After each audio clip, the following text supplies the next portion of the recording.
నాకు తెలిసిన ఒక మిత్రుడి యొక్క స్నేహితుడికి కుమారుడికి దాదాపు పిల్లడు రెండో తరగతి చదువుతున్నాడు. ఒక 6 సంవత్సరాలు, 7 సంవత్సరాలు ఉంటాయి. వాడికి ఒళ్ళంతా గడ్డలు, జ్వరం. దాదాపుగా 2 నెలల పాటు వాడికి ఆ జ్వరం తగ్గట్లా, గడ్డలు తగ్గట్లా. తగ్గుతుంది, మళ్ళీ వస్తుంది, తగ్గుతుంది, మళ్ళీ వస్తుంది. చివరికి ఆయన హాస్పిటల్‌కి తీసుకెళ్ళి తల్లిదండ్రులు ఏ స్టేజ్‌కి వచ్చారంటే, వీళ్ళే సెలైన్‌లు పెట్టే స్టేజ్‌కి వచ్చేసారు. వీళ్ళకి నిద్ర లేదు, వాడికి నిద్ర లేదు, నానా హింస పడుతున్నారు. ఆ పరిస్థితుల్లో అతను నా మిత్రుడు నన్ను అడగమని చెప్పాడంట. నన్ను అడగమంటే ఆ మాస్టర్ ఆయన నన్ను అడిగాడు. నేను చెప్పాను, "ఒకసారి సైకియాట్రిస్ట్‌ని చూపించండి. ఎందుకైనా మంచిది" అన్నా. ఆయన నవ్వాడు. "ఏందండి ఒళ్ళంతా గడ్డలొస్తున్నాయి, టెంపరేచర్ వస్తుంది, అనేక పరీక్షలు చేసి ఎండీలు పెద్ద పెద్ద డాక్టర్లు చూస్తున్నారు. మీరేంటి సైకియాట్రిస్ట్ చూపించమంటారు ఒక 6వ తరగతి పిల్లోడిని" అన్నాడు. లేదండి ఎందుకైనా మంచిది ఒకసారి చూపించండి. అంతమంది చూశారు కదా! అన్ని మందులు వాడారు కదా! అన్ని యాంటీబయాటిక్స్ వాడారు తగ్గలేదు కదా! ఎందుకైనా ఒకసారి చూపించన్నాను. అతను నా మాట నమ్మలా.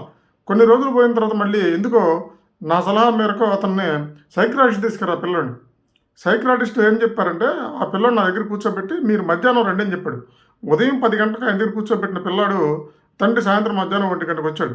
వచ్చిన తర్వాత ఈలోపు ఆయన ఆ పిల్లవాడితో కౌన్సిలింగ్ చేశాడు. తన పేషెంట్‌ని చూస్తూ ఉన్నాడు, పిల్లాడితో మాట్లాడుతూ ఉన్నాడు. అప్పుడు తండ్రి వచ్చిన తర్వాత డాక్టర్ గారు చెప్పారు, "చూడండి, మీకు ఇంకొక పాప ఉందట. 2 సంవత్సరాల పాప. ఆ పాపను పక్కలో వేసుకొని పడుకుంటున్నారంట. ఆ పాప పుట్టకముందు వీడిని పక్కలో వేసుకునేవాళ్ళంట. సో, అలాగే ప్రతి వస్తువుని ఆ అమ్మాయికి ఇవ్వమన్నారంట. చెల్లికివ్వు అన్నారంట. ఇలా ప్రతి దాంట్లో ఆ అమ్మాయికి ప్రాధాన్యత ఇచ్చి, తనకు ప్రాధాన్యత ఇవ్వకపోవటం అనేది వీడు మానసికంగా విపరీతమైన ఒత్తిడి గురైంది. ఆ ఒత్తిడి వలన ఈ పిల్లోడికి గడ్డలు ఇవన్నీ వస్తున్నాయి. కాబట్టి బిడ్డల్ని వివక్షగా చూడమాకండి. మీకు ఇద్దరుంటే ఇద్దరిని సమానంగా చూడండి. 2 బొమ్మలు తీసుకురండి. ఆస్తి అయినా ఇద్దరికీ ఇవ్వండి. ఏదైనా సమానంగా చిన్నప్పటి నుంచి అలవాటు చేయండి. ఒకరు చిన్నోళ్ళని, ఒకళ్ళు పెద్దోళ్ళని మీరు గనక వివక్ష చూపించారంటే ఆడ, మగ అనే వాళ్ళలో ఇలాంటి మానసిక ఒత్తిడి పెరగొచ్చు. మీ మీద ద్వేషం కూడా పెరగొచ్చు. తర్వాత ఆ పిల్లాడికి ఆ రోగం పూర్తిగా తగ్గిపోయింది. వీడిని పక్కలో వేసి పడుకున్నారు. వీడిచ్చి ఆ వేరియేషన్ లేకుండా వాళ్ళు ప్రవర్తించేసరికి ఆ పిల్లాడి ప్రాబ్లం తగ్గిపోయింది.